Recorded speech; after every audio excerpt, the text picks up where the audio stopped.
কাটলিচড়া প্রাথমিক স্বাস্থ্য কেন্দ্রের বেহাল অবস্থা, আবর্জনায় পরিণত বেডে রোগী, দুর্গন্ধি চিকিৎসা অসম্ভব। দক্ষিণ হাইলাকান্দির একমাত্র বর্ষস্থল কাটলিচড়া প্রাথমিক স্বাস্থ্য কেন্দ্রের বর্তমান অবস্থা চরম উদ্বেগজনক। হাসপাতালে রোগী শুয়ে রাখার বেডগুলোর এমন করুণ দশা যে তা দেখলে যে কারো পেট ছিঁড়ে যাওয়ার মতো পরিস্থিতি তৈরি হয়। রোগীকে যে বেডে শুয়ে রাখা হয়েছে সেই বেডের গতি সম্পূর্ণ ছিঁড়ে ভেতরের ফর্ম বেরিয়ে রয়েছে। দীর্ঘদিন পরিষ্কার না হওয়ায় ধুলো ময়লা জমে বেডটি কার্যত আবর্জনার স্তূপে পরিণত হয়েছে। এই নোংরা ও ভাঙচুরা বেডে অসুস্থ রোগীকে শুয়ে চিকিৎসা দিতে বাধ্য হচ্ছেন কর্তব্যরত কর্মীরা, যা স্বাস্থ্যবিধি ও মানবিকতার চরম লঙ্ঘন বলে মনে করেছেন সচেতন মহল। লক্ষ লক্ষ টাকা ব্যয় করে হাসপাতালে উন্নয়নের দাবি করা হলেও বাস্তবে প্রাথমিক স্বাস্থ্য কেন্দ্রটির বেড ও পরিকাঠামোর কোনো উন্নয়ন চোখে পড়ছে না। অন্যদিকে হাসপাতালের ভেতরে তীব্র দুর্গন্ধে রোগী রাখা কার্যত অসম্ভব হয়ে পড়েছে। এই বেহাল অবস্থার বিরুদ্ধে প্রতিবাদে সরব হয়েছেন সমাজসেবী ফখর উদ্দিন।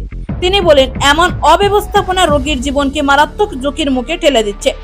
দ্রুত পদক্ষেপ নেওয়ার জন্য তিনি স্বাস্থ্য বিভাগ ও হাইলাকান্দি জেলা প্রশাসনের দৃষ্টি আকর্ষণ করেন। জৈনক এক ব্যক্তির অভিযোগ, সরকারি হাসপাতাল হওয়া সত্ত্বেও এখানে ব্লাড টেস্ট সহ বিভিন্ন প্রাথমিক পরীক্ষার জন্য রোগীদের কাছ থেকে টাকা নেওয়া হচ্ছে। এক ভুক্তভোগী জানান, অর্থের অভাবে অনেক সময় রোগীরা সঠিক চিকিৎসা থেকেও বঞ্চিত হচ্ছেন। এদিকে গতকাল একটি দুর্ঘটনায় আহত দুই ছাত্রীকে কাটলিচড়া হাসপাতালে নিয়ে আসা হলে পর্যাপ্ত চিকিৎসা ব্যবস্থা না থাকায় তাদের কাটলিচড়া থেকে হাইলাকান্দিতে রেফার করা হয়। সেই সময় হাসপাতালে প্রকৃত চিত্র সামনে আসে। আহত ছাত্রীদের যেভাবে একটি ছিঁড়ে যাওয়া নোংরা বেডে শুয়ে রাখা হয়েছিল তা দেখে উপস্থিত সকলের মনে হচ্ছে যেন রোগীদের আবর্জনার মধ্যেই রাখা হচ্ছে। এই পরিস্থিতি তুলে ধরে মুখ্যমন্ত্রীর দৃষ্টি আকর্ষণের উদ্দেশ্যে প্রতিবেদন তৈরি করা হচ্ছে। একই সঙ্গে প্রশ্ন উঠেছে, স্বাস্থ্য বিভাগ কেন নীরব, কেন কোনো ভূমিকা নিচ্ছে না স্থানীয় জেলা প্রশাসন ও জেলা শাসক? নীরব কেন কাটলিচড়া বিধায়ক ও স্থানীয় জনপ্রতিনিধিরা? দক্ষিণ হাইলাকান্দির একমাত্র এই হাসপাতালের যদি এমন শোচনীয় অবস্থা হয় তবে এলাকার সাধারণ মানুষ চিকিৎসার জন্য যাবে কোথায়? এই প্রশ্নই এখন জনমতের মুখে মুখে ঘুরছে। ব্যুরো রিপোর্ট, খুশি টিভি।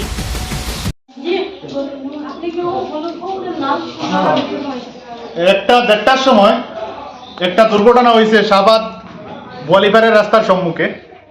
তো আমি এখানে আসলাম, আমি এক জায়গা থেকে আরেক জায়গায় যাইতে আসলাম আর তো দেখছি দুইটা গাড়ির মধ্যে সংঘর্ষ হইয়া দুইটা পেশেন্ট সিরিয়াস কন্ডিশন, তারা কাটলিচড়া হসপিটাল ফটাফট আমি গাড়ি উঠাইয়া তারা এখানে ফাটাইয়া দিছি।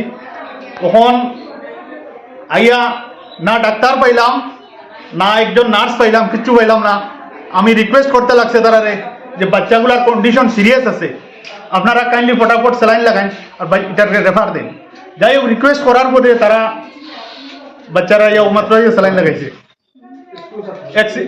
এগুলা স্কুলের ছাত্র, গৌতমরা মডেল স্কুলের ছাত্র, দুইজন ছাত্র। আমি নামটা পুরো জানিয়েন না, তার পরে আমি পরে রিয়ত দিব। একজনের নাম হলো ফাতিমা বেগম, এজ 14, আরেকজনের নাম ইয়াসমিন সুলতানা, এজ 13। তো বর্তমানে আপনারা কাটলিচড়ার হসপিটালের এই কন্ডিশন দেখুন। আসাম গভর্নমেন্টের, আমি চিফ মিনিস্টার অফ আসাম, আমি সিএম রে অনুরোধ করি আর যে কাটলিচড়ার কোটি কোটি টাকা গভর্নমেন্টে খরচ করে এটার মধ্যে আজকে এক একটা বেডের অবস্থা আপনারা দেখুন, তুলা বাইরে গেছে, একটা বেডশিট নাই এই হসপিটালের মধ্যে। এরপরে মাছিগুলা প্রত্যেকটা বেডে মাছি উড়ে, পেচ্ছাবর গন্ধ, রাত্রে ডেলিভারি